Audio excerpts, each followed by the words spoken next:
2 days. The leaders of the two most powerful nations on Earth, and a joint statement so empty, Boeing shares crashed 4% the moment Wall Street read it. Something happened in Beijing this week that most people completely missed, not because the cameras weren't there, not because journalists weren't watching, because what matters most about this summit isn't what was said, it's what wasn't. And once you understand that gap, you'll never look at US-China relations the same way again. Stay right here, because in the next few minutes you're going to understand something that 95% of mainstream coverage is skipping over entirely. Before anything else, picture this. Air Force One touches down in Beijing. Walking off that plane isn't just a president. He brought his Treasury Secretary Scott Bessent, Secretary of State Marco Rubio, his National Security Advisor, and the CEOs of NVIDIA, Apple, BlackRock, Goldman Sachs, Tesla, and Boeing. 12 of the most powerful corporate executives on the planet, shoulder to shoulder, flying into China. Now ask yourself, when is the last time an American president needed to bring that many business leaders to a foreign summit? Because this wasn't a trade delegation. This was a distress signal dressed up in diplomatic clothing. The reality of a complex and challenging relationship caught up with Trump, and that includes the fact that China has the upper hand right now. That's not a Chinese state media headline, that's Euronews, reporting from Western analysts with direct access to the summit's outcomes. So what exactly happened? Rewind 14 months. April 2025. The Trump administration launched a sweeping tariff package targeting nearly every major trading partner on Earth. At its peak, tariffs on Chinese goods hit 145%. To be clear about what that number means, a 145% tariff isn't really a trade measure.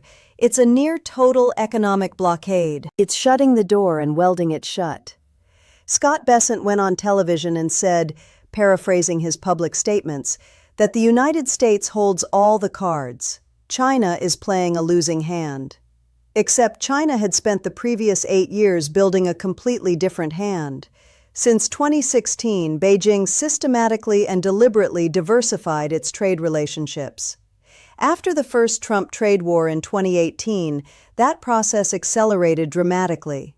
By 2025, the United States was no longer China's most important export destination. That distinction now belongs to ASEAN, the 10-nation Southeast Asian economic bloc.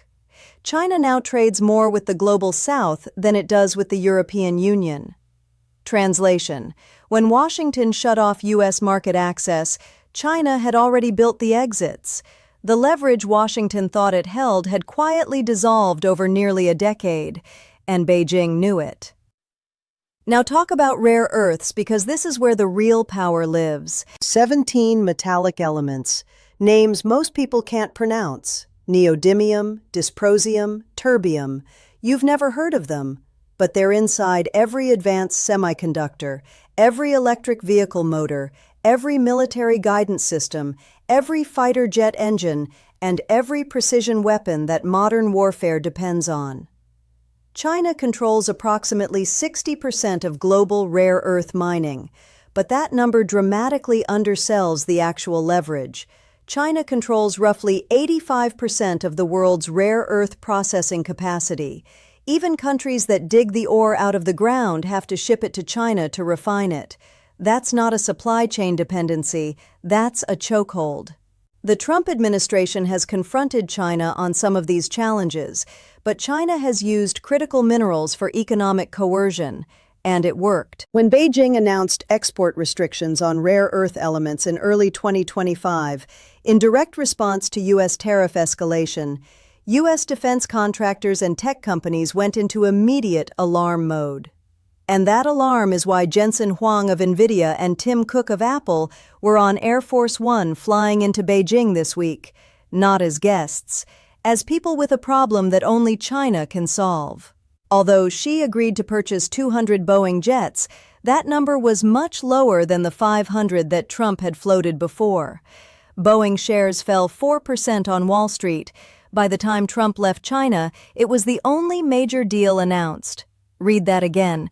The only major deal from a summit involving the leaders of both superpowers, 12 Fortune 500 CEOs, and 2 days of high-stakes diplomacy, was a Boeing order that came in 60% below expectations. Now talk about the Strait of Hormuz, because this is the detail that explains why Trump flew to Beijing more than anything else. A narrow waterway, just 33 kilometers wide, connecting the Persian Gulf to the open ocean. Approximately 20% of the world's oil supply passes through it. Every major Gulf oil producer depends on it. Since the U.S. military engagement with Iran began in early 2025, Iran has effectively controlled that waterway, requiring commercial ships to pay transit fees, restricting passage, and creating a global energy shock. Oil prices spiked. American inflation, already running well above the Federal Reserve's 2% target, got pushed even higher. Gas prices at the pump climbed. Consumer sentiment dropped. Trump's approval ratings moved with it. Washington needed the strait reopened. And China, Iran's largest trading partner, purchasing approximately 80% of all Iranian oil exports, was the only power with enough economic leverage over Tehran to make that happen. Xi told Trump that Beijing wants to help negotiate an end to the war and reopening of the Strait of Hormuz. Sounds promising. Except read the precise language. Wants to help negotiate. That's not a commitment. That's not a mechanism. There's no timeline, no deliverable, no verification process attached to that statement. And here's what makes it even more telling. The United States allowed 3 Chinese tankers filled with Iranian oil out of the Strait of Hormuz earlier this week. Trump said the vessels were allowed out of the strait before the trip. Iran, without any formal deal, without any grand diplomatic gesture, was already letting Chinese ships through. Not American ships, Chinese ships. Chinese vessels began passing through the strait following an understanding over Iranian management protocols for the passage, Iranian state-run media reported. Think carefully about what that means. China didn't need to pressure Iran to open the strait for Chinese oil. Iran was already doing it, as a direct signal of the Iran-Beijing relationship. Which means the help Trump was asking Xi for was structurally unnecessary from China's perspective. Chinese oil was already flowing. The blockade's economic pain, the inflation, the energy crisis, the rising gas prices, that was America's problem, not China's. If you're connecting the dots here, hit that like button and subscribe to Verified Bulletin, because this kind of deep analysis is exactly what this channel is built for, and we're just getting started. Chinese President Xi Jinping and U.S. President Donald Trump agreed to develop a constructive China-U.S. relationship of strategic stability. Beijing will treat this as the guiding framework for the next 3 years and beyond, Xi said. Notice something about that language. China defined the framework. China set the timeline. The next 3 years and beyond.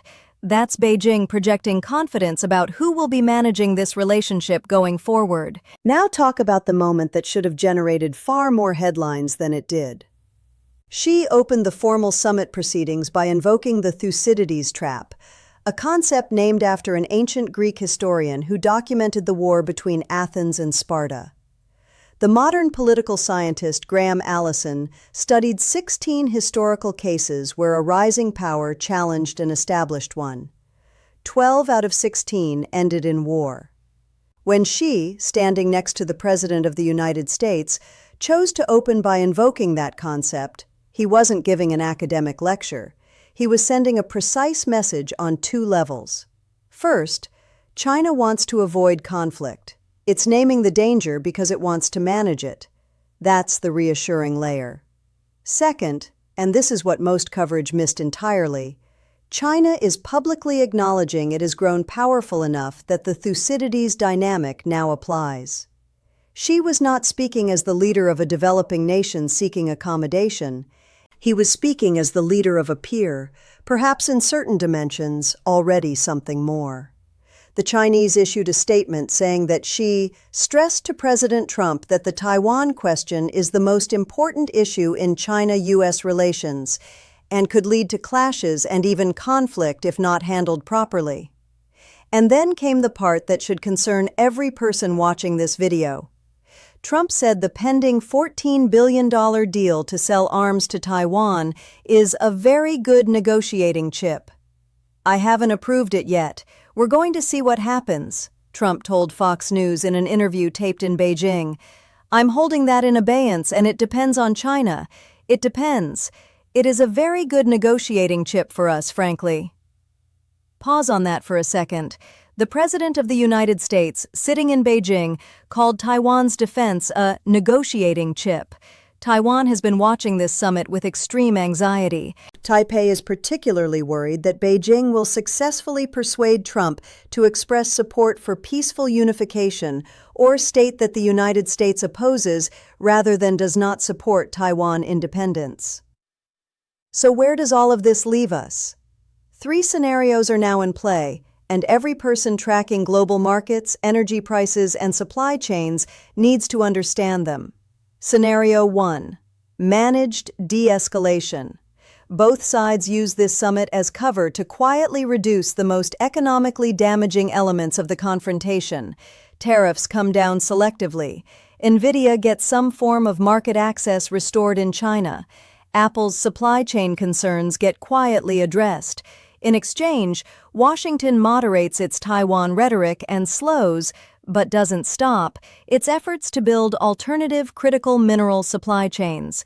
The Strait of Hormuz gets resolved through separate channels. This is messy, partial, and politically unsatisfying for both domestic audiences. But it's the path of least economic damage. Current indicators make this the most likely near-term outcome. Scenario 2. Stalemate and slow drift. No concrete follow-through comes from this summit.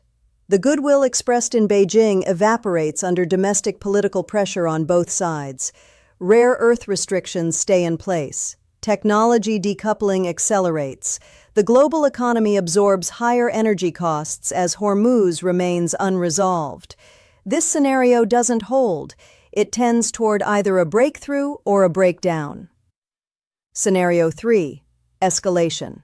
A Taiwan incident, a provocative arms sale, a naval accident in the Strait.